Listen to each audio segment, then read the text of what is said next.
ஸ்ரீ ஸ்ரீ மகாபூர்ண குருவே நமக. ஸ்ரீமதே ராமானுஜாய நமக. 16வது சர்க்கம்.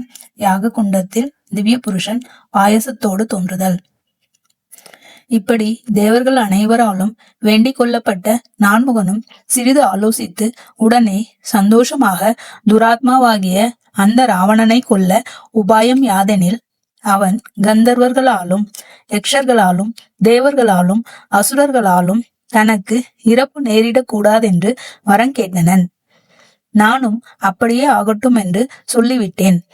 அவ்வரக்கன் அண்ணனும் வரம் கேட்கும் போது மானிடர்களை பற்றி கேட்டால் தம் பெருமைக்கு குறையாகுமென எண்ணி அவர்களால் தனக்கு அழிவு நேரக்கூடாதென்று மாத்திரம் கேட்கவில்லை.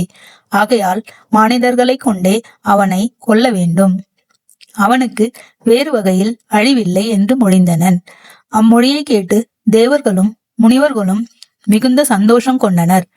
இன்னனம் இருக்கும் பொழுது சர்வேஸ்வரனாகிய ஸ்ரீ மகாவிஷ்ணு தாம் சிலரை ரட்சிக்கும்படியான காலம் வாய்ந்ததே என்று சந்தோஷத்தினால் சங்கு சக்கரம் முதலிய ஆயுதங்களை ஏந்தி கொண்டு பீதாம்பரம் விளங்க அங்கே எழுந்தருளி நான்முக கடவுளின் அருகே வந்து நின்றனர்.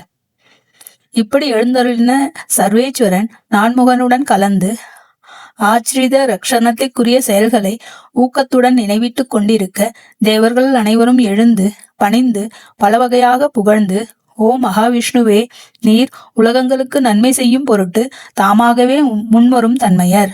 அப்படிப்பட்ட உம்மை நாங்கள் உலகை பாதுகாப்பான பொருட்டு தூண்ட வேண்டியதும் உண்டோ? அதோ யாகம் செய்து கொண்டிருக்கும் தசரத மகாராஜனது மனைவிகள் மூவரிடத்திலும் நீர் உம்மை 4 வகையாக பிரித்து கொண்டு 4 பிள்ளைகளாக பிறந்து ராவணனை யுத்தத்தில் முடிக்க வேண்டும். இதற்காக யக்ஷ கந்தர்வ சித்தர்களும் முனிவர்களும் மற்றுமுள்ள தேவர்களுமாகிய நாங்கள் அனைவரும் உம்மையே சரணம் புகுகின்றனம் என்றனர். அது கேட்ட விஷ்ணு, ஓ தேவர்களே, நீங்கள் பயப்பட வேண்டாம். உங்களுக்கு இனி நன்மை உண்டாகும். மிக கொடியவனான ராவணனையும் அவன் பிள்ளைகளையும் பேரர்களையும் நண்பர்களையும் மந்திரிகளையும் மரபினர்களையும் மற்றுமுள்ள பந்துக்களையும் அழித்து தர்மத்தை நிலைநிறுத்தும் பொருட்டு இப்பூமியில் தோன்றி உலகமனைத்தும் பரிபாலனம் செய்து கொண்டு 11,000 ஆண்டுகள் இருக்கப் போகின்றேன் என்றனன்.